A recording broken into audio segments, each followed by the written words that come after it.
Umayya যখন জানতে পারে হযরতে বেলাল এক আল্লাহর প্রতি ঈমান এনে নিল, উমাইয়া ইবনে খলফের মাথা বড় গরম হয়ে গেল। তারপরে আবু জাহালের সঙ্গে লইয়া রাতের বেলা হযরতে বেলালের গাছের মধ্যে বাঁধিয়া এমন জুড়ে বেত্রাঘাত করে, তার উপর জুলুম করে, নির্যাতন করে। পুরা দেহ থেকে হযরতে বেলালের ফিমকি দিয়ে রক্তগুলো বের হয়ে যায়। আর বেলাল রে বলে, তোরে বেত্রাঘাত করতেই থাকবো যতক্ষণ পর্যন্ত এই আহাদ শব্দটাকে অন্তর থেকে দূরে সরাইতে না পারবি। হযরতে বেলালের ওই গাছের মধ্যে বাঁধিয়া যখন বের ধরক যেমন ভাবে পিটায় আর আঘাত করে জুলুম করে, সারা রাত পিটানোর পরে এখন হাতের মধ্যে ব্যথা চলে আসলো। বলে আর বেলালের মারা যাবে না, আর বেলালের পিটাইতে পারবো না। আবু জাহাল উমাইয়ার বুদ্ধি দিয়া দেয়, হে উমাইয়া, এই রাতের বেলা মারলি, দিনের বেলা একটু গ্যাপ দাও, আবার রাতের বেলা দুইজনে তারে পেটাবো, গাছের মধ্যে বাঁধিয়া বেত্রাঘাত করিয়া দুনিয়া থেকে বিদায় করব।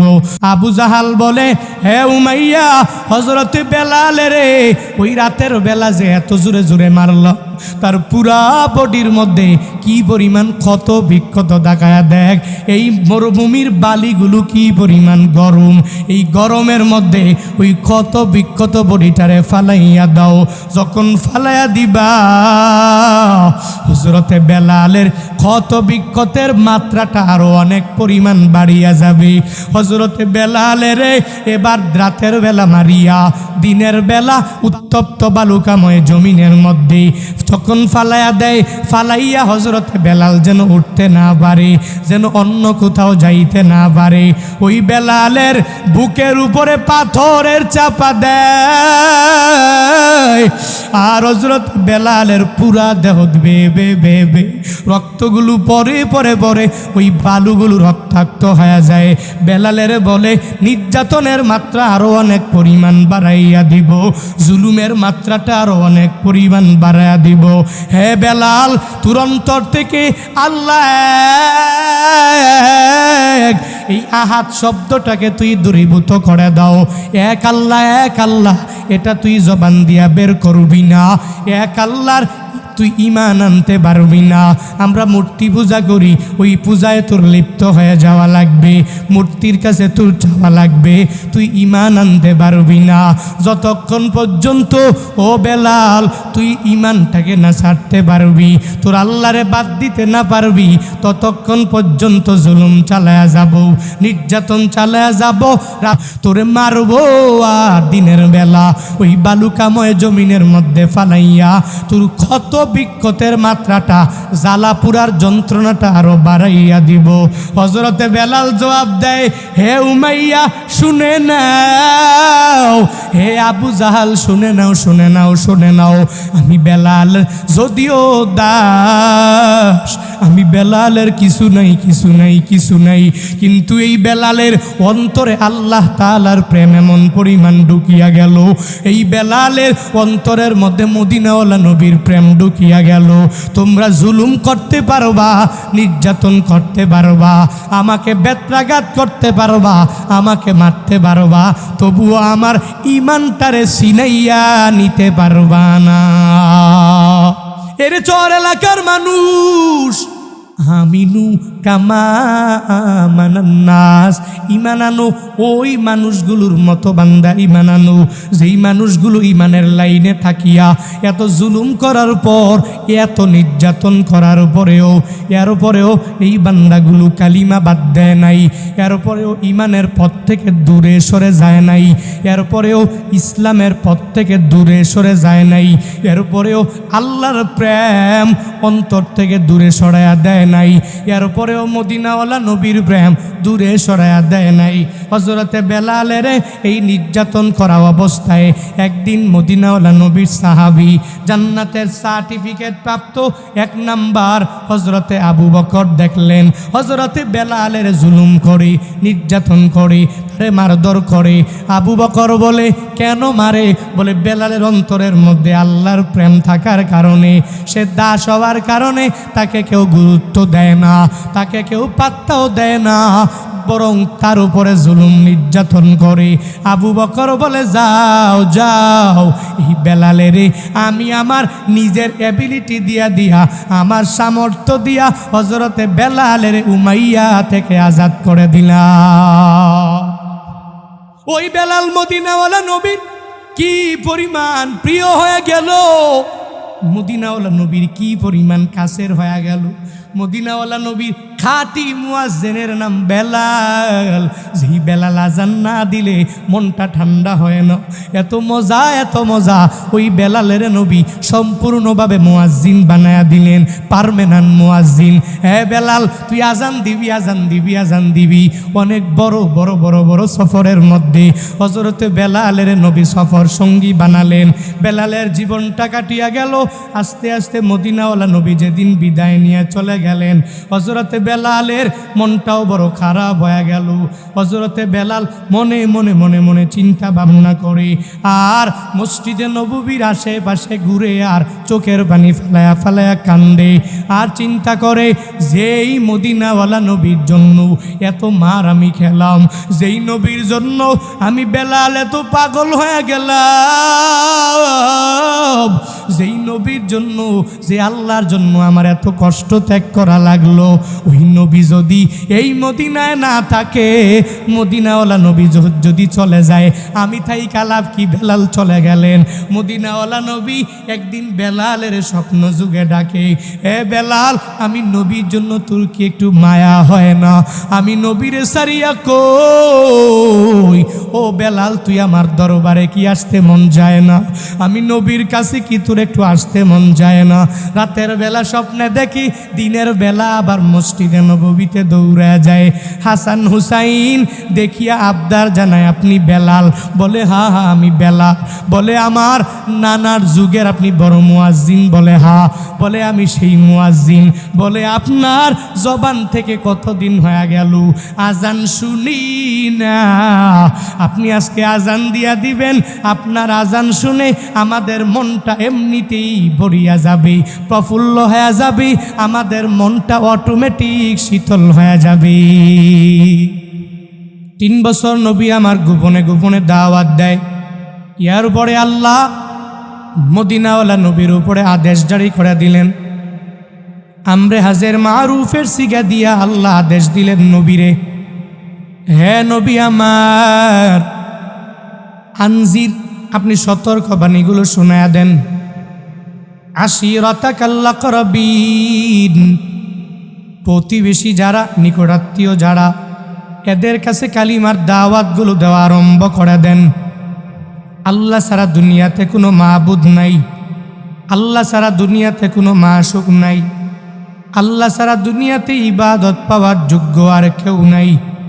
এই কথাগুলো, সতর্ক বাণীগুলো সবার সামনে পড়িয়া শোনায়া দেন। আল্লাহর পক্ষ থেকে নবী আদেশ পাওয়া গেলেন। তখন নবী সবাইরে যখন কালিমার দাওয়াত দিতে লাগলেন, কেউ মানিয়া কামিয়াবির দরওয়াজায় চলে গেল। আবার কেউ মানে না। যে মানে না, ওই দলের মধ্যে একজনই আবু জাহাল, উতবা সাহেবা মুগিরা, এরা মদিনাওয়ালা নবীর কালিমা মানে না। নবী এক আল্লাহর সব গুণগান যখন এদের সামনে বয়ান করা আরম্ভ করে দিলেন, এরা তো মানেই না, বরং নবীর ব্যাপারে এরা জানায়া দেয়। আবু জাহাল, উতবা সাহেবা মুগিরার গোষ্ঠীর লোকেরা মদিনাওয়ালা নবীরে বলতে লাগলো, এতদিন পর্যন্ত এতগুলো মূর্তির পূজা আমরা করলাম, এই মূর্তি পূজা করার পরে আমরা লাভবান হতে পারলাম না। এতগুলা মূর্তি আমাদেরকে লাভবান বানাইতে পারে নাই। এতগুলা মূর্তির পূজার মধ্যে আমরা লিপ্ত হয়ে গেলাম। কাবা শরীফের মধ্যে 360টা মূর্তি লইয়া উলঙ্গ হইয়া তাওয়াফ করে, আবার এক একটা জিনিসের জন্য এক একটা খোদা বানায়া নেয়, এক একটা মূর্তি বানায়া নেয়। বড় একটা কিছুই দেখলে লাভ দিয়া তার সামনে পড়িয়া যায়, আর মনে করে এই বড় জিনিসটাই আমারে দিতে পারবে, এই বড় জিনিসটাই আমারে কামিয়াবি বানাইতে পারবে, এই মূর্তিটাই আমারে লাভবান বানায়া দিতে পারবে। এরা এতগুলো মূর্তি পূজা করার পরেও পূর্ণাঙ্গ লাভবান যখন হতে পারে না, ওই সময়ের মধ্যেই মদিনাওয়ালা নবী এদের সামনে জানায়া দেয়, হে আমার প্রতিবেশীরা শুনে নাও, তোমরা এই মূর্তি পূজাগুলো বাদ দিয়া দাও, এক আল্লাহর ইবাদাতে তোমরা মগ্ন হয়ে যাও। যদি হইতে পারো তাহলে তোমরা হয়ে যাবা লাভবান। যদি আল্লাহর প্রতি ঈমান এনে নাও তাহলে তোমরা হয়ে যাবা লাভবান। মূর্তি পূজকেরা মূর্তি পূজা করে লাভবান হতে পারে না। মদিনাওয়ালা নবী এহেন পরিস্থিতিতে এদের সামনে আসিয়া যখন এক আল্লাহর প্রতি ঈমানের দাওয়াত দিয়া দিল, কাফের মুশরিক বেঈমানেরা সবাই মিলে মদিনাওয়ালা নবীকে বলতে লাগলো, মোহাম্মদ পাগল হয়ে গেল নাকি? সে তো লাভবান হতেও পারবে না। আবার মানুষগুলোরে ক্ষতিগ্রস্ত বানানোর জন্য মোহাম্মদ পাগল বাড়া হয়ে গেল। আমরা লাভবান হয়ে যাব, মোহাম্মদ ক্ষতিগ্রস্তের মধ্যে পড়ে যাবে। আমরা কাফেরেরা আবু জাহালের বংশধরের লোকেরা যারা তারে মানে এরাই লাভবান, মোহাম্মদ রে মানবে যারা এরা ক্ষতিগ্রস্তের মধ্যে পড়ে যাবে। কারণ আমাদের এই দুনিয়াতে মূর্তির অভাব নাই, আর এদের নাকি আল্লাহ একজন, আল্লাহ নাকি এদের সব এক এক করে দিয়ে দিবে। ওই আল্লাহ নাকি এদের কামিয়াবির দরওয়াজায় পৌঁছায়া দিবে। এভাবে যখন একে অপরে বলা বলি করে, আমার মদিনাওয়ালা নবীরে যখন এরা ক্ষতিগ্রস্ত বলে ঠেক লাগায়া দেয়, আল্লাহ দেখে কি দেখে না? আল্লাহ জানে কি জানে না? আল্লাহ বলেন, জিবরাইল যাও যাও, সূরা আসর নিয়ে মদিনাওয়ালা নবীর দরবারে যাও। আর আমি আল্লাহ এক নম্বরে কসম করে জানায়া দিলাম, ইন্নাল ইনসানা লাফি খুস। শুধুমাত্র একজনে ক্ষতিগ্রস্ত না, শুধুমাত্র কাফেরেরা ক্ষতিগ্রস্ত এমনটা না, শুধুমাত্র মুশরিকেরা ক্ষতিগ্রস্ত এমনটা না, শুধুমাত্র মুসলিমেরা ক্ষতিগ্রস্ত এমনটা না, শুধু আমার নবী ক্ষতিগ্রস্ত এমনটা না, বরং দুনিয়ার সব মানুষেরাই ক্ষতিগ্রস্ত হয়ে গেল। গুরুত্ব দেওয়ার জন্য আল্লাহ কসম করে করে জানায়া দিলেন, ইন্নাল ইনসানা লাফি খুস। হে আবু জাহাল শুনে নাও, তুমিও ক্ষতিগ্রস্তদের অন্তর্ভুক্ত হয়ে গেলা। হে উতবা সাহেবা মুগিরা, তোরাও ক্ষতিগ্রস্তদের অন্তর্ভুক্ত হয়ে গেলি। সব মানুষেরা সবাই ক্ষতিগ্রস্তের মধ্যে পড়ে যাবে। ইন্নাল ইনসানা লাফি খুস এর মানে কি? আল ইনসানের আলিফ লাম হলো আলিফ লামে ইস্তিগরাকি। আরবি ব্যাকরণে আলিফ লামে ইস্তিগরাকি দ্বারা বুঝায় কি? বলে একটা দলরে বুঝায় না, একটা মানুষের বুঝায় না, এক বচন বুঝায় না, বরং সবগুলো একসাথে জমা করিয়া আনিয়া নেয়। আল্লাহ বলেন, আওয়ামী লীগ শুধুমাত্র ক্ষতিগ্রস্তের মধ্যে আছে এমনটা না, বিএনপি শুধু ক্ষতিগ্রস্তের মধ্যে আছে এমনটা না, শুধুমাত্র জামাতে ইসলামী ক্ষতিগ্রস্তের মধ্যে আছে এমনটা না, হেফাজতে ইসলাম ক্ষতিগ্রস্তের মধ্যে আছে এমনটা না, ইসলামী আন্দোলন ক্ষতিগ্রস্তের মধ্যে শুধু আছে এমনটা না। আল্লাহ বলেন, রে গুলাম, দুনিয়ার সব মানুষেরা ক্ষতিগ্রস্ত হয়ে গেল, তবে এই ক্ষতিগ্রস্তদের মধ্যে 4 গুণে গুণান্বিত যারা হয়ে যাবে এরা লাভবান।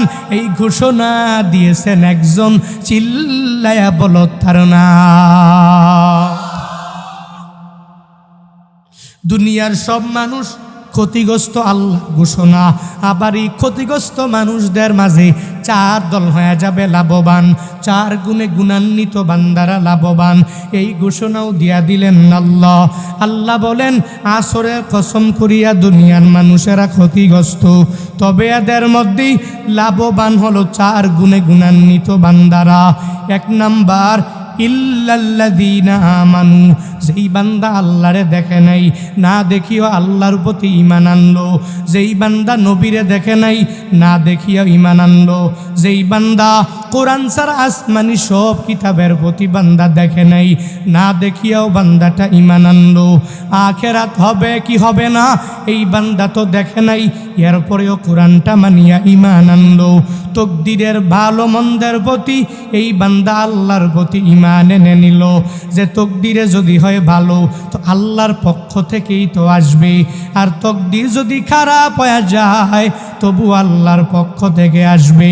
ওই আল্লাহরে না দেখিয়াও ইউমিনুনা বিল গায়ব,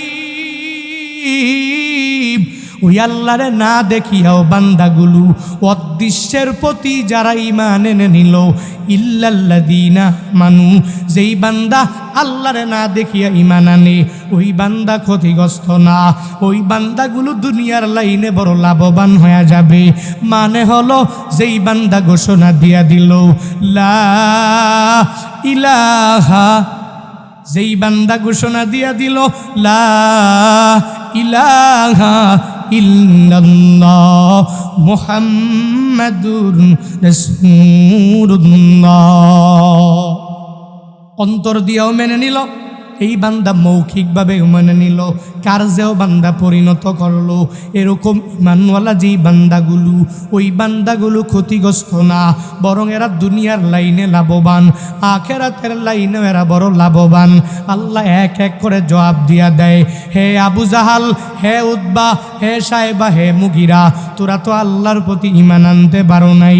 আমার নবী এক আল্লাহর প্রতি ঈমান এনেছে, আবার দাওয়াত দেয় সাহাবায়ে কেরামরা আল্লাহরে না দেখিয়াও ওই নবীর কথা মেনে মেনে মেনে মেনে আল্লাহর প্রতি পূর্ণাঙ্গ ঈমান এনে নিল। তোরা মানো নাই, তোরাই ক্ষতিগ্রস্ত হয়ে যাবি। আমার নবী ক্ষতিগ্রস্ত না, আমার নবী লাভবান, আমার নবীর সাহাবায়ে কেরামরাও লাভবান। এজন্যই তো ওই পরিমাণ ঈমানওয়ালা হইলে লাভবান হওয়া যাবে।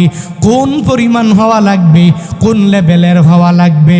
হে বান্দারা, এজন্যই তো তোমারে আমারে আদেশ করা হলো, বলে এবার ঈমান আনিয়া লাভবান হয়ে গেলা। তুমি ঈমানটা আনবা কেমনি? মাঝে মাঝে টাকা পাইলে বলে ঈমানটারে এক সাইডে রাখ, এবার ঈমানের এক সাইডে রাইখা টাকাকে তোরা প্রায়োরিটি দিয়া দাও। মাঝে মাঝে মাঝে মাঝে স্বার্থে আঘাত লাগলে বলে ইসলামটাকে এক সাইডে রাখ, এবার আগে স্বার্থ হাসিল কর, এর উপরে ইসলাম মানতে পারবি।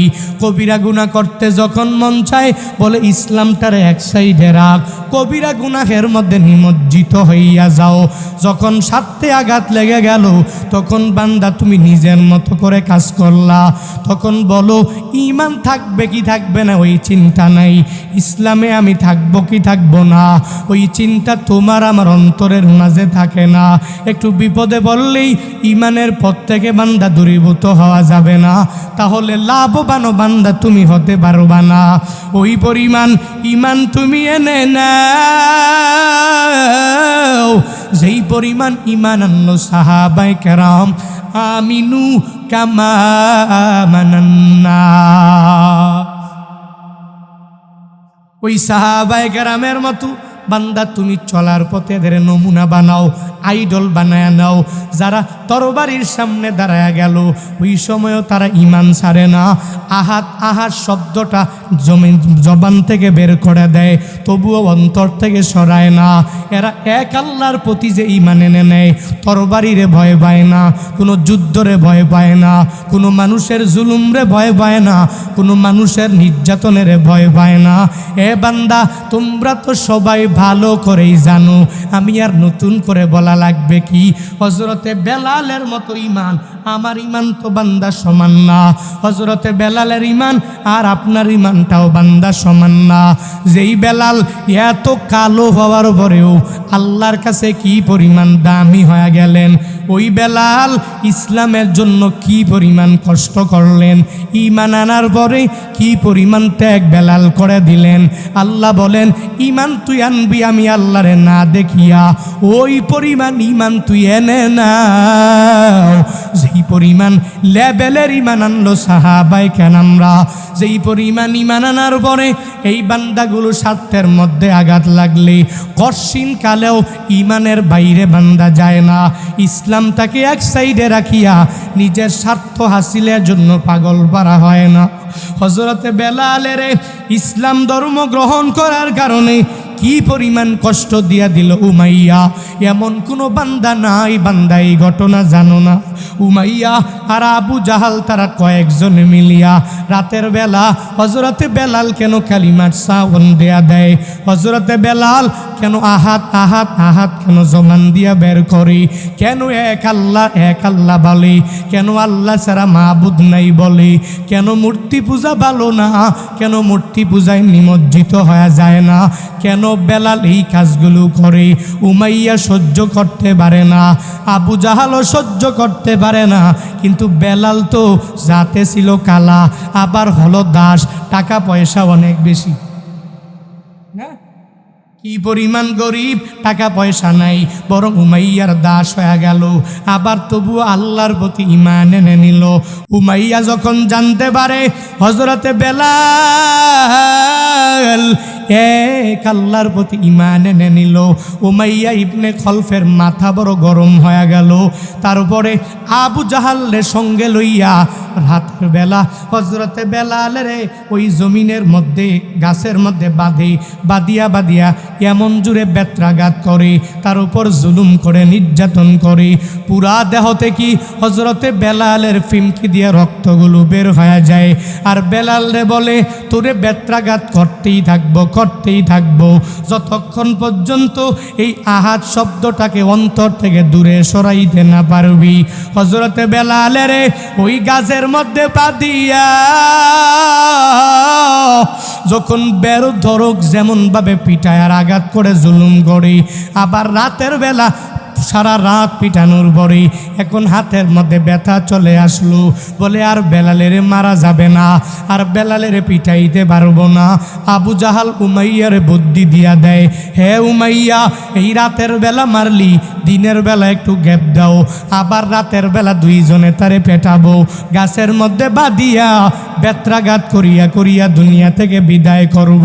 তবে জুলুমের সর্বোচ্চ স্থানে জুলুম করা লাগবে, সর্বোচ্চ লেভেলে নেওয়া লাগবে।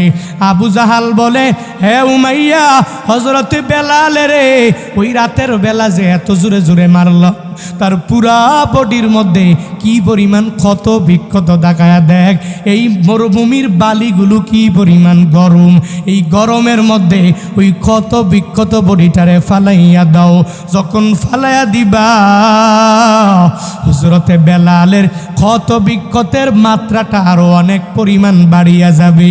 হযরতে বেলালের এবার রাতের বেলা মারিয়া দিনের বেলা বালুর মধ্যে উত্তপ্ত বালুকাময় জমিনের মধ্যে যখন ফালাইয়া দেয়, ফালাইয়া হযরতে বেলাল যেন উঠতে না পারে, যেন অন্য কোথাও যাইতে না পারে। ওই বেলালের বুকের উপরে পাথরের চাপা দেয়, আর হযরত বেলালের পুরা দেহ বেবে রক্তগুলো পরে ওই বালুগুলো রক্তাক্ত হয়ে যায়। বেলালের বলে, নির্যাতনের মাত্রা আরো অনেক পরিমাণ বাড়াইয়া দিব, জুলুমের মাত্রাটা আরো অনেক পরিমাণ বাড়াইয়া দিব। হে বেলাল, তোর অন্তর থেকে আল্লাহ এক, এই আহাত শব্দটাকে তুই দূরীভূত করে দাও। এক আল্লাহ এটা তুই জবান দিয়া বের করবি না। এক আল্লাহর তুই ঈমান আনতে পারবি না। আমরা মূর্তি পূজা করি, ওই পূজায় তোর লিপ্ত হয়ে যাওয়া লাগবে, মূর্তির কাছে তোর যাওয়া লাগবে, তুই ঈমান আনতে পারবি না যতক্ষণ পর্যন্ত ও বেলাল তুই ঈমানটাকে না ছাড়তে পারবি, তোর আল্লাহরে বাদ দিতে না পারবি, ততক্ষণ পর্যন্ত জুলুম চালায়া যাব, নির্যাতন চালায়া যাব, তোরে মারবো। আর দিনের বেলা ওই বালুকাময় জমিনের মধ্যে ফালাইয়া তোর ক্ষত বিক্ষতের মাত্রাটা, জ্বালাপুরার যন্ত্রণাটা আরো বাড়াইয়া দিব। হযরতে বেলাল জবাব দেয়, হে উমাইয়া শুনে নাও, হে আবু জাহাল শুনে নাও, শুনে নাও, শুনে নাও, আমি বেলাল যদিও দাস, আমি বেলালের কিছু নাই, কিছু নাই, কিছু নাই, কিন্তু এই বেলালের অন্তরে আল্লাহ তাআলার প্রেম এমন পরিমাণ ঢুকিয়া গেল, এই বেলালের অন্তরের মধ্যে মদিনাওয়ালা নবীর প্রেম ঢুকিয়া গেল। তোমরা জুলুম করতে পারবা, নির্যাতন করতে পারবা, আমাকে বেত্রাঘাত করতে পারবা, আমাকে মারতে পারবা, তবুও আমার ইমানটারে সিনাইয়া নিতে পারবা না। আমিনু কামা আমানান নাস। এরে চর এলাকার মানুষ, আমিনু কামা আমানান নাস, ঈমান আনো ওই মানুষগুলোর মতো বান্দা, ঈমান আনো যেই মানুষগুলো ঈমানের লাইনে থাকিয়া এত জুলুম করার পর, এত নির্যাতন করার পরেও, এরপরেও এই বান্দাগুলো কালিমা বাদ দেয় নাই, এরপরেও ঈমানের পথ থেকে দূরে সরে যায় নাই, এরপরেও ইসলামের পথ থেকে দূরে সরে যায় নাই, এরপরেও আল্লাহর প্রেম অন্তর থেকে দূরে সরাইয়া দেয় নাই, এরপরেও মদিনাওয়ালা নবীর প্রেম দূরে সরাইয়া দেয় নাই। হযরতে বেলালের এই নির্যাতন করা অবস্থায় একদিন মদিনাওয়ালা নবীর সাহাবী, জান্নাতের সার্টিফিকেট প্রাপ্ত 1 নাম্বার হযরতে আবু বকর দেখলেন হযরতে বেলালের জুলুম করে, নির্যাতন করে, তারে মারধর করে। আবু বকর বলে, কেন মারে? বলে বেলালের অন্তরের মধ্যে আল্লাহর প্রেম থাকার কারণে, সে দাস হওয়ার কারণে তাকে কেউ গুরুত্ব দেয় না, তাকে কেউ পাত্তাও দেয় না, বরং তার উপরে জুলুম নির্যাতন করে। আবু বকর বলে, যাও যাও, এই বেলালের আমি আমার নিজের এবিলিটি দিয়া আমার সামর্থ্য দিয়া হযরতে বেলালের উমাইয়া থেকে আজাদ করে দিলাম। ওই বেলাল মদিনাওয়ালা নবীর কি পরিমাণ প্রিয় হয়ে গেল, মদিনাওয়ালা নবীর কি পরিমাণ কাছের হয়ে গেল। মদিনাওয়ালা নবীর খাঁটি মুয়াজ্জিনের নাম বেলাল।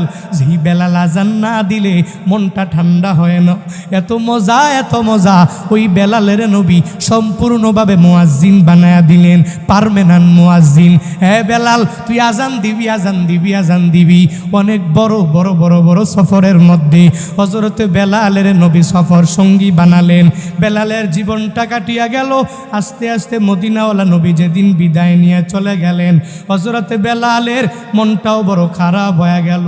হযরতে বেলাল মনে মনে মনে মনে চিন্তা ভাবনা করে, আর মসজিদে নববীর আশেপাশে ঘুরে আর চোখের পানি ফেলায়া ফেলায়া কান্দে, আর চিন্তা করে, যেই মদিনাওয়ালা নবীর জন্য এত মার আমি খেলাম, যেই নবীর জন্য আমি বেলাল এত পাগল হয়ে গেলাম, যেই নবীর জন্য, যে আল্লাহর জন্য আমার এত কষ্ট ত্যাগ করা লাগলো, ওই নবী যদি এই মদিনায় না থাকে, মদিনাওয়ালা নবী যদি চলে যায়, আমি তাই কালাব কি? বেলাল চলে গেলেন। মদিনাওয়ালা নবী একদিন বেলালের স্বপ্ন যুগে ডাকে, এ বেলাল, আমি নবীর জন্য তোর কি একটু মায়া হয় না? আমি নবীরে সারিয়া কই, ও বেলাল, তুই আমার দরবারে কি আসতে মন যায় না? আমি নবীর কাছে কি তোর একটু আসতে মন যায় না? রাতের বেলা স্বপ্নে দেখি, দিনের বেলা আবার মসজিদে নববীতে দৌড়া যায়। হাসান হুসাইন দেখিয়া আবদার জানায়, আপনি বেলাল? বলে, হা হা আমি বেলাল। বলে, আমার নানার যুগের আপনি বড় মুয়াজ্জিন? বলে, হা। বলে, আমি সেই মুয়াজ্জিন। বলে, আপনার জবান থেকে কতদিন হয়ে গেল আজান শুনি না? আপনি আজকে আজান দিয়া দিবেন, আপনার আজান শুনে আমাদের মনটা এমনিতেই ভরিয়া যাবে, প্রফুল্ল হয়ে যাবে, আমাদের মনটা অটোমেটিক শীতল হয়ে যাবে। ওই বেলালের কাহিনী কি জন্য টানলাম? বেলাল ইমানওয়ালা হইয়া দুনিয়াতেও কি পরিমাণ লাভবান হয়ে গেল, মদিনাওয়ালা নবীর কি পরিমাণ নিকটতম হয়ে গেল। কেন হয়েছে? ইমানের বলে বলিয়ান হওয়ার কারণে। শুধু একজন সাহাবী না, এরকম শত শত হাজার হাজার সাহাবী যারা ইমানের লাইনে পূর্ণাঙ্গ বলিয়ান হয়ে গেলেন। হে মেঘনার মুসলমানেরা, আমিনু কামা আমানান্নাস, এদের মতো তুমি ইমান এনে নাও। কার মতো? সাহাবায়ে কেরামের মতো ইমান। ইল্লাল্লাযীনা আমানু, এক নম্বরে যেই বান্দা ইমানওয়ালা, ওই বান্দা লাভবান। ঘোষণা কার? জোরে বলেন। ইল্লাল্লাযীনা আমানু, এক নম্বরে ইমানওয়ালারা লাভবান। এবার ইমান আনলেন, ইমানের পরে নেক আমল লাগবে কি লাগবে না? লাগবে না? নামাজ লাগবে কি লাগবে না? রোজা সামনে রাখা লাগবে কি লাগবে না? হ্যাঁ, লাগবে নি? তো অনেকে তো আবার ইমান ঠিক হুজুর, রোজা না রাখছি আর কি, ইমান তো ঠিক। বলে না বলে না বলে না, কি রে তুই নামাজে যাও না কেন? হুজুর ইমান তো ঠিক, নামাজ পড়ে হবে কি? হুজুর মনের পর্দা বড়ের পর্দা, বাহিরের পর্দা মর্দার কি, এগুলো কি? মনে পর্দা আছে না নাই? বলে কি বলে না? নাই, সমাজে নাই এরকম কিছু ভণ্ড। দেখবেন মাঝে মাঝে সাংবাদিকরা এদের সামনে নিয়ে মাইক ধরে কয়, কও নামাজ পড়ছো নি? নামাজ দিয়ে কি হইব? রোজা দিয়ে কি হইব? আমল দিয়ে কি হইব? পর্দা দিয়ে কি হইব? আর এই লোকেরাই টাক্কা ভণ্ড, আর এরাই দেখবেন মাঝে মাঝে গান বানায়। কেরামান কাতিবিন, রোজা হাশরের দিন মাওলার কাছে যদি করে অভিযোগ, আমরা বলবো দুনিয়ায় ছিলাম হেলাল বাবার লোক। নাউজুবিল্লাহ কই না তো? আমরা বলবো দুনিয়ায় ছিলাম গাঞ্জা বাবার লোক। কেরামান কাতিবিন বলে রোজা হাশরের দিন। দেখেন গানের মধ্যে কি পরিমাণ ভৌ। হাশরের দিন যায় বলে এর কেরামান কাতিবিন জিগাইব। ভাবছেন বিষয়টা? অবাক লাগে। ইসলাম সম্পর্কে এদের বিলকুল কোনো ধারণা নাই, কিন্তু আল্লাহ ঘোষণা দিলেন তুই ইমানের উপরে নেক আমল লাগবে। কার ঘোষণা? কে বলেছেন? ইল্লাল্লাযীনা আমানু ওয়া আমিলুস সালিহাত। ইমানের পরে কি? নেক আমল। কালামুল্লাহ শরীফের অধিকাংশ আয়াতে আল্লাহ বলছেন আগে ইমান, পরে নেক আমল। ইন্নাল্লাযীনা আমানু ওয়া আমিলুস সালিহাত কানাত লাহুম জান্নাতুল ফিরদাউসি নুজুলা। আরেক আয়াতে ইল্লাল্লাযীনা তাবু ওয়া আসলাহু ওয়া বায়্যানু ফাউলাইকা আতুবু আলাইহিম ওয়া আনাত তাওয়াবুর রহিম। এটা না, আরেকটা আয়াত ইল্লা মান তাবা ওয়া আমানা ওয়া আমিলা আমালান সালিহা। এই যে আয়াতগুলোতে আল্লাহ বলেন আগে তুই ইমান আনবি, এর উপরে ইমানের পরে কি করবি? বলে না কি কি ইমানের পরে কি? তা আমলের মাঝে কি নামাজ নাই? আমলের মাঝে রোজা নাই? আমলের মাঝে তাহাজ্জুদ নাই? ইশরাক নাই? আউয়াবিন নাই? নফল ইবাদত নাই? ওয়াজিব সুন্নত সব কিছু এই আমলের মাঝেই অন্তর্ভুক্ত, ঠিক কিনা? ইমানের পরে কি লাগবে? দেখো এখন ইমানটাকে মজবুত করব কেমনে? বলে ইমান মজবুত হবে নেক আমল করার মাধ্যমে। নেক আমল কি হবে? সামনে রমজান, রমজানের জন্য প্রস্তুতি নিয়া রমজানের 30টা রোজা যদি পুঙ্খানুভাবে রাখতে পারেন তাহলেই আপনি খাঁটি ইমানদার। কিন্তু রমজানের রোজা আপনি 10টা রাখলেন, বাকি 20টা রাখেন নাই, 15টা রাখলেন, বাকি 15টার খবর নাই, 5টা রাখলেন, বাকি 25টার খবর নাই, আবার দাবি করেন আমি একজন খাঁটি মুসলিম। নির্লজ্জ, বেহায়া, কেমনে দাবি করতে পারেন? বছরের পর একটা বছর ঘুরে রমজান আসে, এরপরে ওই নিমখারাম বাঙালি, নিমখারাম মুসলমান, আহা, এরপরও দেখবেন বাজারের মধ্যে সারা দিন তো খায়, আবার দিনে খাইয়া রাতের বেলা যখন ইফতার করবে না, দেখবেন যে রোজা মোজা রাখে নাই, তো সারাদিন তার গলা মলা মোটামুটি শুকায় নাই, গলা টোলা ঠিক আছে, ভিজা টিজা আছে মোটামুটি, পার্স পুস ঠিক আছে, বুঝলেন নাই? ইফতারি করতে গিয়া তার রোজা ধারা করে ঠেললাম, রোজা রাখছি না, আসে না নাই? এরকম নিমখারাম আছে না নাই? যে একটা বাকি চিন্তা করছে, যাই হেরি 11 মাস খাইলাম, একটা মাস আল্লাহর জন্য কোরবানি করব। এরপরও তার সহ্য হয় না। আর দেখবেন এতদিন পর্যন্ত গ্যাস্ট্রিক নাই, আলসার নাই, খালি রমজানের 2 দিন আগেই গ্যাস্ট্রিকের জ্বালা পুরা বাড়িয়ে গেছে। আছে না নাই? অথচ রোজা রাখলে আগের দিনের আমগো আম্মারা, বাবারা, দাদারা, চাচিরা রোজা রাখা মরে গেছে, মরে গেছে। সাহাবাই কেরাম রোজা রেখা মরে গেছে। আসেনি কোনো প্রমাণ যে রোজা রাখছে মরে গেছে, কষ্ট পাইয়া মরে গেছে না খেয়ে? মনে নেই।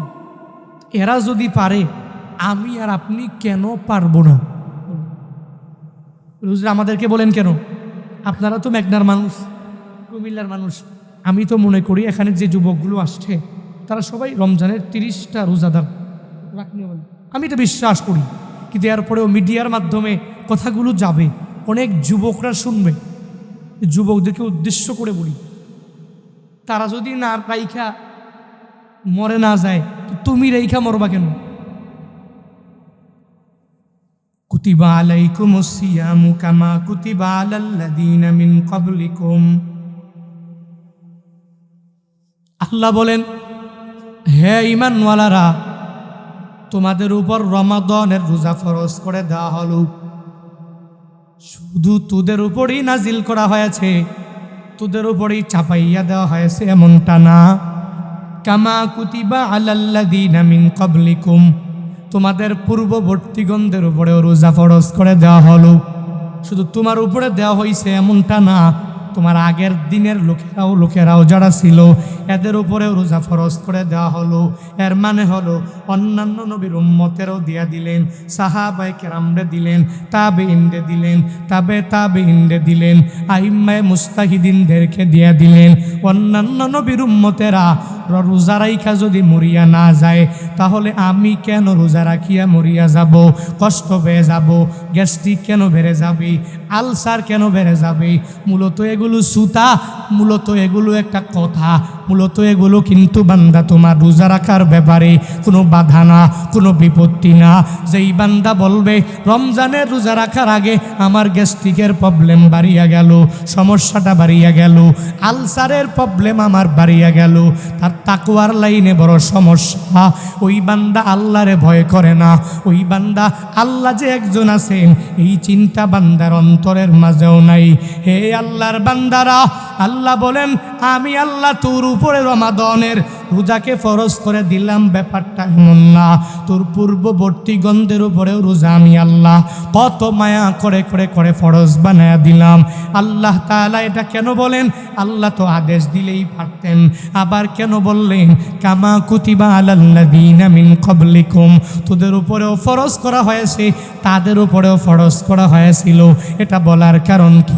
বলে বান্দাগুলোর ভয়টাকে একটু দূর করে দেওয়ার জন্য। কারণ বান্দারা তো বিভিন্ন সময়ে আমলের লাইনে গিয়া বড় ভয় পাওয়া যায়। দুনিয়ার সব কাজগুলো বান্দা করে, ওই সময়ে বান্দা ভয় পায় না। ওই সময়ে রোগের কোনো ভয় নাই, ওই সময়ে ব্যাধির কোনো ভয় নাই, ওই সময়ে গ্যাস্ট্রিকের কোনো ভয় নাই, ওই সময় আলসারের কোনো ভয় নাই। শুধু আমলের লাইনে এই বান্দাগুলো অজুহাত দেওয়ার জন্য পাগল হয়ে যায়। মুফাসসিরিনে কেরাম জানায়া দেয়, আল্লাহ কেন বললেন হে গোলামেরা তোদের পূর্ববর্তী গণদের উপরে রোজা ফরজ করে দেওয়া হলো? একটা উদাহরণ দিলে ভালো করে আপনারা বুঝে যাবেন। দেখবেন আপনাদের এলাকার মধ্যেই কত মানুষ আছে অনেক রোগে রোগান্বিত হয়ে গেল, এত বড় বড় বড় বড় রোগে রোগা হয়ে গেল। এই রুগীটারে যখন আপনি ঘরের মধ্যে রাখিয়া দিলেন, আস্তে আস্তে ওই বান্দাটা চিন্তা ভাবনা করবে। তাকান, এদিকে তাকান, একটা বড় উদাহরণ দিচ্ছি আপনাদেরকে, ওদিকে তাকাইলে তো বুঝবেন না। আপনাদের এলাকার মধ্যেই এমন একটা ব্যক্তি আছে, যেই ব্যক্তি এমন বড় রোগী, এত বড় রোগ, ওই রোগে সে রোগা হয়ে গেল। এখন 1 দিন চলে গেল, 2 দিন চলে গেল, 3 দিন চলে গেল, 4 দিন চলে গেল, সপ্তাহ মাস পার হয়ে গেল। আস্তে আস্তে ওই বান্দা আস্তে আস্তে রোগা হয়ে যায়। হসপিটালের বেডে নিয়ে যাওয়া হয় নাই, ডক্টরের কাছেও বান্দারে নিয়ে যাওয়া হয় নাই। এখন এই আল্লাহর বান্দা ঘরের মধ্যে যখনই রইল, চিন্তা ভাবনা করি, মনে হয় এই এলাকার মধ্যে আমার মতো বড় রুগী আর কেউ নাই, এই এলাকার মধ্যে আমার মতো এমন একটা রোগ মনে হয় আরও একজনের নাই। তখন এই চিন্তা ভাবনা করিয়া এই বান্দা মানসিক দিক থেকে পূর্ণাঙ্গ ভেঙ্গে যায়, পূর্ণাঙ্গভাবে মনোবলটাই বান্দা হারিয়া ফেলে। কেন ফেলি? বান্দা মনে মনে চিন্তা ভাবনা করে, আমি তো এলাকার মধ্যে সবচেয়ে বড় একজন রুগী, এই এলাকার মধ্যেই আমার মতো বড় রোগের রুগী আর কেউ নাই। কিন্তু এই বান্দাটারে তার আত্মীয় স্বজনেরা দরিয়া দরিয়া দরিয়া দরিয়া যদি হসপিটালের বেডের মধ্যে নিয়ে শুয়াইয়া দেয়, ওই বেডে যাওয়ার পরে এবার বান্দা তাকায়া দেখে, হায় হায়, শুধু আমি মনে করেছিলাম এতদিন আমি বড় রুগী, আমি এখন তাকায়া দেখি আমার চাইতেও বড় রুগী আমার পাশের বেডে যে শায়িত রইল, সে আমার চেয়ে অনেক বড় রুগী হয়ে গেল, তার রোগটা আমার চেয়ে অনেক বড় রোগ।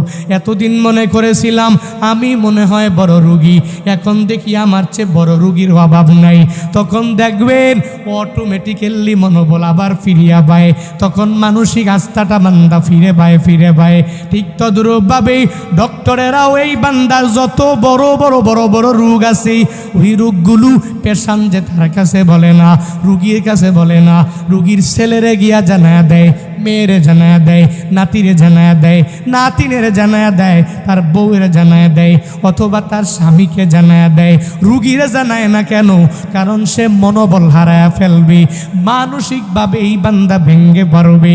এজন্য এই আল্লাহর বান্দাগুলোরে ডাক্তার জানায় না আপনার এত বড় রোগ হয়ে গেল, কারণ এই বান্দা যখনই মনে করবে আমার মতো বুড়ো রুগী এলাকার মধ্যে কেউ নাই, তখন রোগের মাত্রাটাও বান্দার বাড়িয়া যাবে। ঠিক তদ্রূপভাবে আল্লাহ বান্দার এই মনের বড় রোগ দূর করার জন্য আল্লাহ বলেন, হে গোলামেরা, আমি তোদের উপরে রমাদানের 30টা রোজা ফরজ করে দিয়া দিলাম। শুধু তোদের উপরে দেই নাই, তোদের আগের উম্মতেরও আমি আল্লাহ দিয়া দিলাম। এরা যেহেতু রোজা রাখিয়া মরে যায় নাই, গ্যাস্ট্রিকের প্রবলেম যেহেতু হয় নাই, আলসারের প্রবলেম যেহেতু হয় নাই, তাহলে তোদেরও কোনো সমস্যা হবে না। তাহলে এখন থেকেই চিন্তাটা দূরীভূত করে দাও। হে যুবকেরা, তুমি যদি মনে করো আমার সারাদিন না খায়া থাকলে বডিটা চিকুন হয়ে যাবে, 1 মাস পরে আমি রোগা হয়ে যেতে পারি, এই চিন্তা বাদ দিয়া দাও।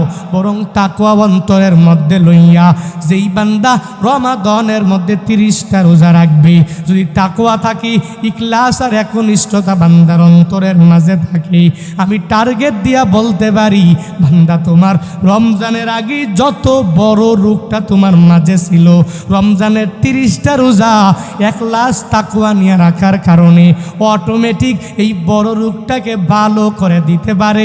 একজন চিল্লায়া বলো তার না, আল্লাহ পারে না? কিন্তু তোমার মাঝে থাকবে ইখলাস, একনিষ্ঠতা। এজন্য তো বলি, ভয় পাওয়ার বান্দা কোনো দরকার নাই। তুমি লাভবান হওয়ার জন্য রোজা রাখা লাগবে, লাভবান হওয়ার জন্য নামাজ পড়া লাগবে, লাভবান হওয়ার জন্য নেক আমল করা লাগবে, লাভবান হওয়ার জন্য দান সৎকার করা লাগবে, লাভবান হওয়ার জন্য নফলের লাইনে অগ্রগামী হয়ে যাওয়া লাগবে, লাভবান হওয়ার জন্য নেক আমলের লাইনে বান্দা তোমার আমার আগাইয়া যাওয়া লাগবে। আল্লাহ বলেন, ইল্লাল্লাযীনা আমানু, 1 নম্বরে লাভবান ঈমানওয়ালা। 2 নম্বরে লাভবান কারা? বলে ঈমানের পরে যেই বান্দা নেক আমল করে। 3 নম্বরে লাভবান কারা? ওয়াতাওয়াসাউ বিল হক, চলার প্রতি একজনে আরেকজনের হকের ব্যাপারে যেই বান্দা উপদেশ দিয়া দেয়, হুজুর এটা বুঝলাম না, এই লাভবানটা কারা? একজনে আপনার সামনে চলে আসলো একটা পরামর্শ নেওয়ার জন্য, আপনি হকের পথের পথিক বানানোর জন্য তাকে একটা ভালো পরামর্শ দিয়ে দিবেন। একজনে আরেকজনের বলবেন, তুই সুদি লেনদেন করো কেন? সুদি লেনদেনের মধ্যে বরকত নাই। তাকে যা বলবেন, সুদি লেনদেন তুই বাদ দিয়া দাও। যেই বান্দা মানুষের উপর জুলুম করে আপনি দূরে তার দিকে আগায়া যাবেন আর যা বলবেন তুই ঘুষ খাইও না, ঘুষের মাঝে বিলকুল কোনো বরকত পাবি না, মানুষের উপর জুলুমও করবি না, মানুষের উপর নির্যাতন করবি না।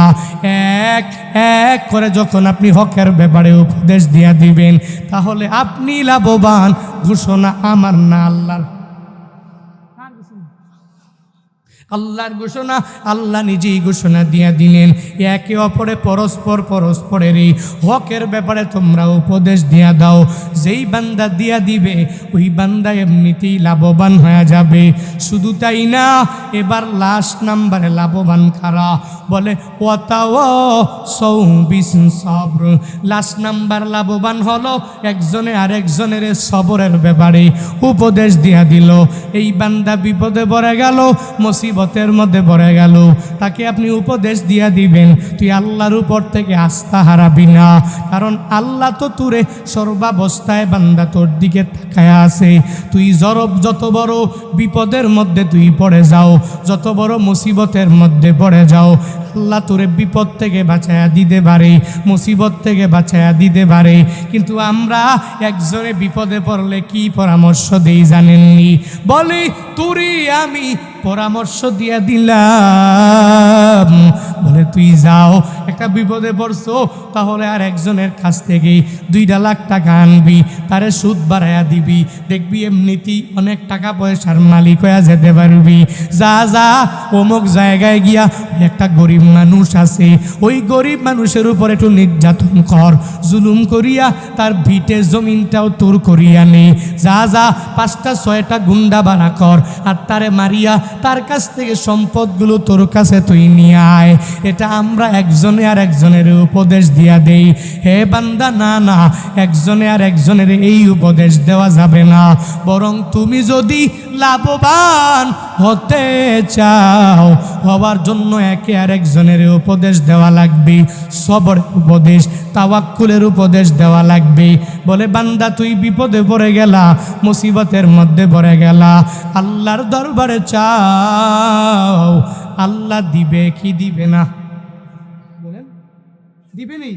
বিপদে পড়ছেন, যদি আল্লাহর উপর তাওয়াক্কুল করে সবর করে চলেন, 1 দিন দেয় নাই, 2 দিন দেয় নাই, 5 দিন দেয় নাই, 1 সপ্তাহ দেয় নাই, 2 সপ্তাহ দেয় নাই, 3 সপ্তাহ দেয় নাই, 1 মাস দেয় নাই, হঠাৎ করে আল্লাহ একদিক দিয়ে এমনভাবে পোষায়া দিছে আপনি চিন্তাই করতে পারেননি। কিন্তু কি শর্ত? কি সবর? কি সবর আর আল্লাহর উপরে তাওয়াক্কুল। কি আল্লাহর উপরে তাওয়াক্কুল, আল্লাহর উপরে ভরসা, ধৈর্য, এগুলো নিয়ে আপনি এগিয়ে যান, দেখবেন দুনিয়ার কোথাও গেলে আপনি ঠকবেন না, দুনিয়ার কোথাও গেলে আপনি ঠেকবেন না। আল্লাহ আপনার এমন এক সময়ে এমন এক দৌলত দিয়ে দিবে যেটা আপনি পুরো জিন্দেগিতে কল্পনাও করতে পারেন। আল্লাহ তো এই ব্যাপারে ওয়াদাবদ্ধ যে বান্দা যখন বিপদে পড়বে, মুসিবতে পড়বে, আমি আল্লাহর কাছে বিপদে পড়ে এসে এই বান্দা তাওয়াক্কুল করে করে আল্লাহর কাছে চাইবে, আমি আল্লাহ বান্দাকে হেল্প করা, সাহায্য করা আমি আল্লাহ নিজের জন্য ওয়াজিব বানাই। আমি সুবহানাল্লাহ বাড়ি যায় কইেন, আল্লাহ ওয়াদাবদ্ধ। তাহলে অসুবিধা কি? আমরা কেন ধৈর্য হারা হয়ে যাব? কেন আমরা ডিপ্রেশনে পড়ব? কেন হতাশায় পড়ব? কেন উল্টাপাল্টা চলবো? আল্লাহর উপরে সবর করলেই তো হয়। যেরকম ইউনুস নবীরে মাছের পেট থেকে আল্লাহ বাঁচায় নাই, আহাপর বাঁচায় নাই, বাঁচাইছে না? ইউনুস নবী আল্লাহর ডাকছে মাছের পেটে যাইয়া, খুশি হয়ে গেছে। আল্লাহ খুশি হয়ে ইউনুস নবীরে মাছের পেটের মধ্যে জীবিত রাখছে, বের করে দিয়েছে, আবার অনেক বড় দায়িত্বও দিয়েছে। এগুলো সব পারে কে? কুদরতগুলো কার? আল্লাহ তো এজন্যই বলেন ওয়াকাযালিকা নুনজিল মুমিনিন, অনুরূপভাবে আমি আল্লাহ নাজাত দিই মুমিনদেরকে। শুধুমাত্র ইউনুস নবীরে দিছে, আমগরে দিত না? আহা কয় না? ইউনুস নবীর কাহিনী জানেন না আপনারা? হ্যাঁ,